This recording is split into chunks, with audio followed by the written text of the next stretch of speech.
ये कौन सा दर्पण है, इसकी उभरी हुई सतह पर पॉलिश कर दी है, परावर्तक पृष्ठ का काम 10वीं सतह कर रही है, तो इसे क्या कहेंगे, इसे कहेंगे अवतल दर्पण। देखिए अवतल दर्पण जिस गोले से में से काट के बनाया गया है, मान लो इस गोले में से यह काट के बनाया गया है, ये पूरा गोला था, इसमें से हमने ये काट लिया। इस गोले की जो है सेंटर यानी केंद्र होगा, उसे क्या कहेंगे, वक्रता, वक्रता केंद्र। थोड़ी सी राइटिंग अच्छी नहीं है मेरी, वक्रता केंद्र।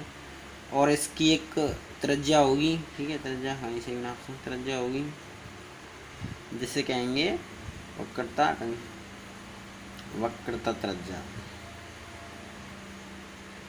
कोई भी हो सकती है, वक्रता त्रिज्या ये भी हो सकती है, ये भी हो सकती है। और यहाँ एक ध्रुव होगा, ठीक है, ये इस प्रकार, ये नहीं है कि ये पूरा ये समझ मिरर है, मिरर इस प्रकार जो आपका समतल दर्पण होता है ऐसे ये अवतल दर्पण होता है। समतल दर्पण ये इस समतल दर्पण बिल्कुल समतल होता है, ये थोड़ा कर्व शेप में है इस प्रकार, उसका एक केंद्र होगा, उसके समतल दर्पण के बिल्कुल मध्य बीच, मतलब जो कहते हैं बीच बीच में होते हैं, तो उसे कहेंगे ध्रुव, बीच का हिस्सा, ध्रुव, ध्रुव को पी से, वक्रता केंद्र को सेंटर सी से, वक्रता केंद्र और ध्रुव को मिलाने वाली एक काल्पनिक रेखा को हम मुख्य अक्ष कहते हैं, ठीक है, मुख्य अक्ष, ठीक है, ये मुख्य अक्ष हुई, ठीक है। वक्रता केंद्र भी, वक्रता त्रिज्या भी, वक्रता त्रिज्या आप वक्रता त्रिज्या कहीं से भी नाप सकते हैं। मुख्य अक्ष, मुख्य अक्ष ये आगे भी हो सकती है, ठीक है, क्योंकि मुख्य अक्ष कहीं भी ऑब्जेक्ट को रखा जाता है, इसी की समानता, ठीक है। पर हम डेफिनेशन में इतना ही समझ लेते हैं कि वक्रता केंद्र और ध्रुव को मिलाने वाली एक काल्पनिक रेखा को मुख्य अक्ष कहते हैं, ठीक है। देखिए जब भी कोई भी अनंत से कोई भी किरण आएगी, अनंत से यानी मुख्य अक्ष के समांतर अनंत से कोई भी किरण आएगी तो एक एक निश्चित जगह से ही गुजरेगी, अनंत से कोई जितनी भी किरण आ जाए वो मुख्य अक्ष से ही गुजरेंगे, ठीक है। तो मुख्य अक्ष के एक निश्चित बिंदु से गुजरेंगे जिसे फोकस बिंदु कहेंगे, फोकस बिंदु, फोकस बिंदु, ठीक है। तो यहाँ समझ लेंगे हम एक बार और, ठीक है।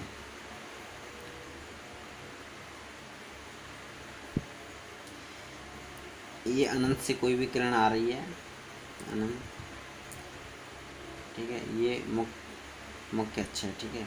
यहाँ से कोई भी किरण आएगी तो परावर्तन के बाद, अवतल दर्पण से परावर्तन के बाद वो एक निश्चित एक ही बिंदु से गुजरेगी सभी, ठीक है। होगी इधर कोई भी किरण आ जाएगी तो वो हम समझने के लिए दो ही किरण ले रहे हैं, वैसे किरण एक ऑब्जेक्ट से अनंत किरणें निकलती हैं, ठीक है, कितनी भी किरणें निकलती हैं एक ऑब्जेक्ट से रिफ्लेक्ट होते हैं, तो एक निश्चित बिंदु से गुजरेंगी जिसको हम फोकस बिंदु कहेंगे, फोकस बिंदु, ठीक है, फोकस बिंदु।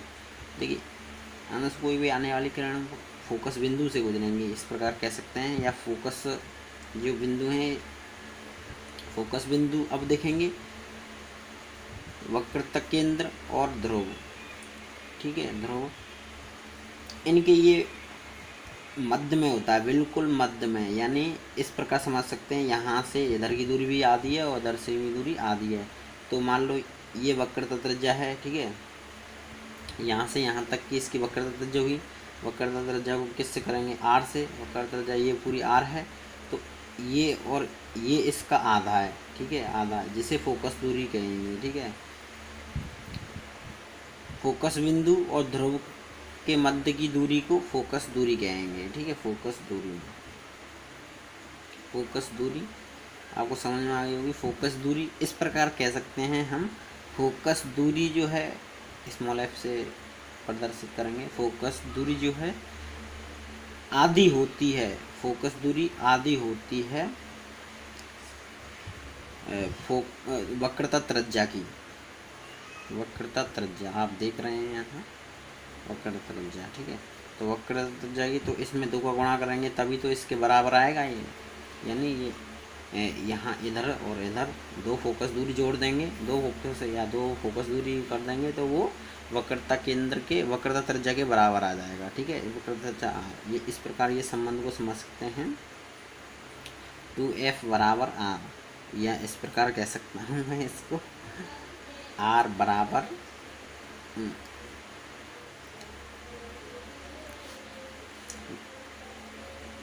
1/2 बराबर, ठीक है। यानी वक्रता त्रिज्या को अगर फोकस दूरी के बराबर लिखना हो तो कैसे करेंगे, या तो उसे आधा कर देंगे या वो कर देंगे। ठीक है, ये वाला जानते होंगे, मान लो ये कर लिया, इसको यहाँ वही किया है मैंने भी यहीं। तो 2 को मैंने इधर पहुँचा दिया है, 2 को इधर पहुँचा दिया, तो 2 नीचे यहाँ F। ठीक है, तो इसका संबंध होगा। देखिए, तो हम किरण आरेखों का उपयोग करके गोलीय दर्पणों द्वारा बने प्रतिबिंबों का निरूपण, ये आपकी हेडिंग है। नेक्स्ट पढ़ते हैं। तो अवतल दर्पण उत्तल दर्पण से किस प्रकार किरण आरेख द्वारा प्रतिबिंब बनते हैं तो जान लेते हैं। देखिए, तो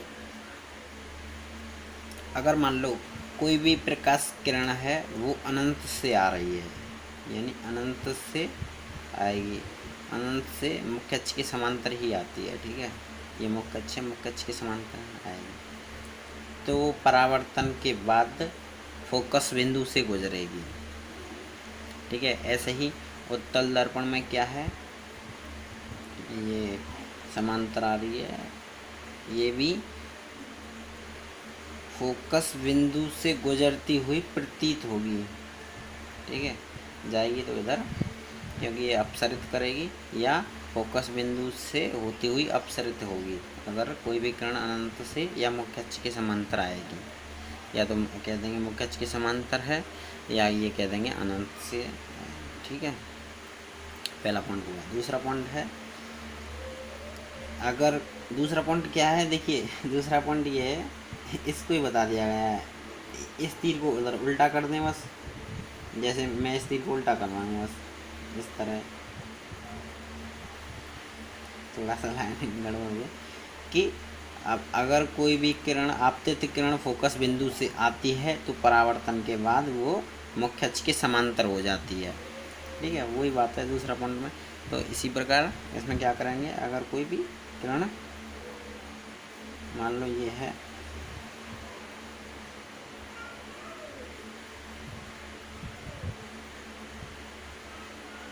कोई भी किरण आ रही है तो वो समांतर हो जाती है। ठीक है, यानी ये मुख्य अक्ष इसके समांतर हो गई है। समझ में आ गया क्यों है? तो नेक्स्ट पॉइंट और स्टार्ट करते हैं।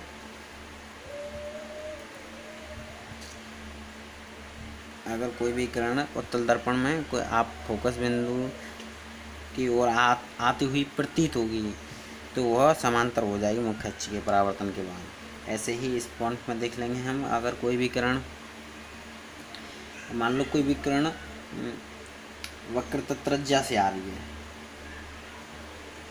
वक्रता त्रिज्या से आ रही है कोई भी किरण, ठीक है, ये आ रही है तो वक्रता त्रिज्या से ही गुजर जाएगी, यानी इधर से ही आएगी इधर से ही चले जाएगी। ऐसे ही थोड़ा सा आगे बढ़ा दें,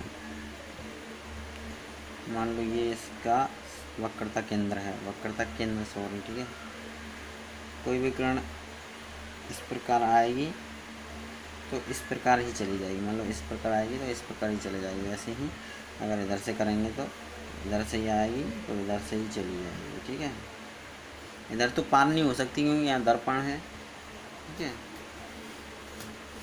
समझ में आ रहा आपकी में? तो हम ये दूसरा पॉइंट तीसरा पॉइंट भी क्लियर हुआ। ठीक है, वक्रता केंद्र से आएगी तो वक्रता केंद्र की तरफ जाएगी और फोकस बिंदु से आएगी तो मुख्य अक्ष के समांतर हो जाएगी। अगर मुख्य अक्ष के समांतर आएगी तो फोकस बिंदु से गुजरेगी। ठीक है, और फोकस बिंदु या मुख्य फोकस कह सकते हैं, अवतल दर्पण का मुख्य फोकस या अवतल दर्पण का मुख्य फोकस। ठीक है, जैसे फोकस बिंदु भी कहते हैं। ठीक है, तीसरा पॉइंट क्या है, मान लो जिस कोण से आएगी उसी कोण से जाएगी, मान लो 60 के कोण से आई 60 के कोण से गई। ठीक है, ये आपतित किरण है, आपतित किरण, आपतित किरण आपतित किरण, ठीक है। और ये परावर्तित किरण, परावर्तित किरण, ठीक है। तो ऐसे ही है, जिस कोण से आएगी उसी से चली जाएगी। मान लो 20-30 के ते आई तो 30 के से ही, यानी आपतन कोण हुआ ये आपतित किरण, ये परावर्तित किरण, और ये कोण हुआ आपतन कोण, आपतन कोण, और ये परावर्तन कोण, परावर्तन कोण, ठीक है। आपतन कोण और परावर्तन कोण का हमेशा मान बराबर रहता है, ठीक है। तो ये आगे हम पढ़ेंगे।